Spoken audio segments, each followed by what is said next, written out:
धर्मपुर में सुंदर और अपर्णा नाम का एक गरीब जोड़ा रहता था। वो मौसमी फल बेचकर अपनी कमाई करते और जरूरतों पर खर्च करने के बाद जो भी बचता उसे जमा करते।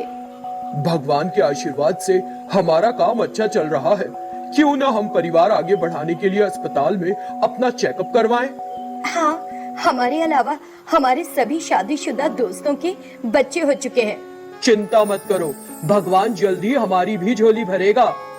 बातें करते हुए वो फल बेच रहे थे कि सुंदर की नजर थोड़ी दूर एक पेड़ के नीचे बुरी हालत में पड़े हुए एक संत पर पड़ी। वो दौड़कर संत के पास गया और उन्हें बिठाने के लिए उठाने लगा। वो संत बड़े कमजोर थे। बाबा, आप बहुत कमजोर लग रहे हो, क्या बात है? मैंने पिछले 4 दिनों से कुछ नहीं खाया है। कृपा करके मुझे कुछ खाने के लिए दे दो। बाबा, हमारा घर बहुत पास है, आप हमारे साथ चलिए तुरंत और भोजन करिए। फिर धीरे धीरे चलकर वो संत को अपने घर ले आया और दोनों पति पत्नी ने संत की बड़े प्यार से आवभगत की। उन्होंने संत को खाना खिलाया और फिर उनसे आराम करने को कहा। कुछ दिनों के बाद संत को अच्छा लगने लगा और उसने वहाँ से जाने का फैसला किया। जाने से पहले उसने सुंदर की पत्नी को एक छोटा सा पौधा दिया। अभी ये पौधा छोटा सा है, लेकिन जब भी तुमको किसी चीज की जरूरत हो तो इसे जमीन पर रख देना। ये एक पेड़ में बदल जाएगा और जो भी तुम मांगोगे ये वो तुमको देगा। ये सुनकर पति पत्नी को प्रसन्नता हुई और संत का आशीर्वाद ले उन्होंने उन्हें विदा किया। इसके बाद उन्होंने पौधे को एक गमले में रखा और रोज उसे पानी देने लगे। एक दिन रेडियो पर कोरोना के मामले बहुत ज्यादा बढ़ जाने के कारण सरकार ने घोषणा की है कि लोग केवल सुबह 6 बजे से दोपहर 12 बजे के बीच ही जरूरी चीजों के लिए बाहर निकल सकते हैं। मास्क पहनना और अपने हाथों को हर समय सैनिटाइज करते रहना आवश्यक है। मांग बढ़ने की वजह से शहर में सैनिटाइजर की कमी आ रही है। लोग सैनिटाइजर खरीदने के लिए लंबी कतारों में लग रहे हैं और इसीलिए नागरिकों से अनुरोध है, जरूरत के हिसाब से ही सैनिटाइजर खरीदें। ये सुनकर इसका मतलब बाजार में लोग ज्यादा से ज्यादा सैनिटाइजर आने का इंतजार कर रहे हैं, क्यों जी? हाँ पन्ना, आजकल लोगों को फल या सब्जियों से ज्यादा मास्क और सैनिटाइजर की जरूरत है। मास्क मिलने के बावजूद लोगों को सैनिटाइजर नहीं मिल पा रहा। सैनिटाइजर बेचने वाले दुकानदार अच्छा धंधा कर रहे हैं। अपर्णा ने जैसे ही ये सुना उसे एक बढ़िया आइडिया आया और उसने अपने पति को बताया। बिना देर किए उन्होंने संत के दिए गए छोटे पौधे को अपने पिछवाड़े में जमीन पर रखा।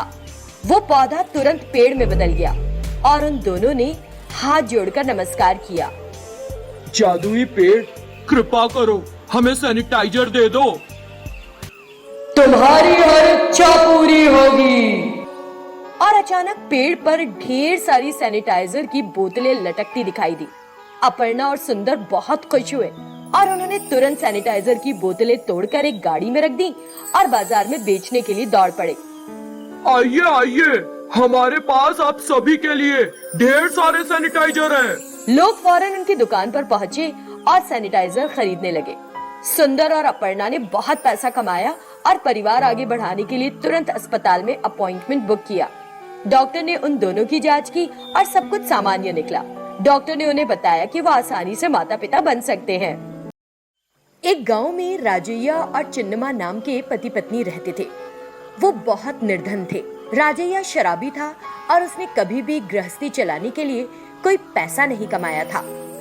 चिन्नमा दूसरी तरफ दिहाड़ी मजदूरी करती थी और एक गाय की देखभाल करती थी जो अब गर्भवती थी। सुबह का काम करने में उसने मुझे घास तो डाली, पर वो पीने के लिए पानी डालना भूल गई। मुझे बहुत प्यास लगी है। मुझे चिल्लाकर मदद मांगनी होगी। शायद कोई मुझे देखकर आ जाए और देखे कि मुझे क्या चाहिए। फिर वो पास के टब में पानी देखती है और जोर जोर से रंभाना शुरू कर देती है जिससे उसे कोई पानी दिला सके। इसी बीच राजैया नशे में झूमता हुआ घर आता है और गाय को रंभाते सुनता है। गाय क्यों चिल्ला रही है? पानी पीने को चाहिए या दारू? मुझे दारू नहीं, पीने के लिए पानी चाहिए। आज चिन्नमा मुझे पानी देना भूल गई। क्या तुम दे सकते हो? मैं तो हमेशा तुम्हारी माँ से कहता हूँ कि तुम्हें कसाई को बेच दे, सुनती ही नहीं। वो ही तुम्हारी अच्छी देखभाल कर सकता है। इसी बीच चिन्नम्मा अपने सिर पर घास का गट्ठर लेकर लौटती है। अपने पति को गाय के पास देखकर चिंता में दौड़ते हुए वहां आती है। तुम गाय के पास क्या कर रहे हो? वो गर्भवती है। अरे वाह, कसाई मस्तान सुनकर और भी खुश होगा। फिर मैं ज्यादा पैसे मांगूंगा चिन्नम्मा। क्या तुमने गाय बेच दी? जब कभी तुम मुझे पैसे देने से मना करोगी, गाय बेच दूंगा। चलो, अगर आप रोज ही मुझसे पैसे मांगेंगे तो इतना पैसा मैं कहाँ से लाऊंगी? इसीलिए तो गाय को मस्तान को बेचने के लिए कह रहा हूँ। वो मुझे पैसे देता रहता है, मैं इस बात के लिए कभी राजी नहीं होंगी। पति पत्नी पैसे को लेकर लड़ रहे थे। तभी रुद्रा नाम का ग्राम प्रधान अपनी मोटरसाइकिल पर वहां आया। और चिन्नम्मा, सब कैसा चल रहा है? जैसे तैसे शराबी पति के साथ जिंदगी गुजार रही हूँ। मेरे यहाँ आने का कारण है कि तुम्हारे पति ने घर मुझे 50,000 रुपए में बेच दिया। इसीलिए तुम अपना सारा सामान लेकर ये घर छोड़कर जा सकती हो। मुझे अपने चावल के बोरे रखने हैं। चिन्नम्मा उसकी बात सुनकर रोने लगती है और उससे विनती करती है कि वो उनसे घर खाली ना कराए और वादा करती है कि वो कुछ समय बाद उसके सारे पैसे लौटा देगी। पर रुद्रा इसके लिए तैयार नहीं होता। लाचार चिन्नम्मा घर खाली करने लगती है। वो गाय को पिछवाड़े में रख देती है। माँ, तुम किस बात को लेकर इतनी उदास हो? बोलो। मेरी प्यारी, मैं सोच रही हूँ कि तुम्हें कैसे बचाऊं। तभी उसके दिमाग में एक विचार आता है और वो बिना समय गवाए अपने पिछवाड़े में जमीन में सुरंग खोदना शुरू कर देती है। फिर वो गाय को जमीन के नीचे उस सुरंग में छिपा देती है। जब भी राजैया गाय के बारे में पूछता है तो वो उससे कहती है कि रुद्रा गाय को ले गया। बाद में वो छुपकर गाय के लिए घास और पानी लाती थी। फिर एक दिन गाय ने एक बछड़े को जन्म दिया। भगवान, तुम कहाँ हो? मुझे एक वरदान दो, मुझे एक वरदान दो। मैं ठीक तुम्हारे सामने हूँ, बताओ क्या चाहती हो? अपने बच्चे को दूध पिलाने के बाद मैं अपनी माँ चिन्नम्मा की मदद करना चाहती हूँ, जिसने मेरी इतनी अच्छी देखभाल की। आप मुझे आशीर्वाद दो कि मेरा दूध कभी खत्म ना हो।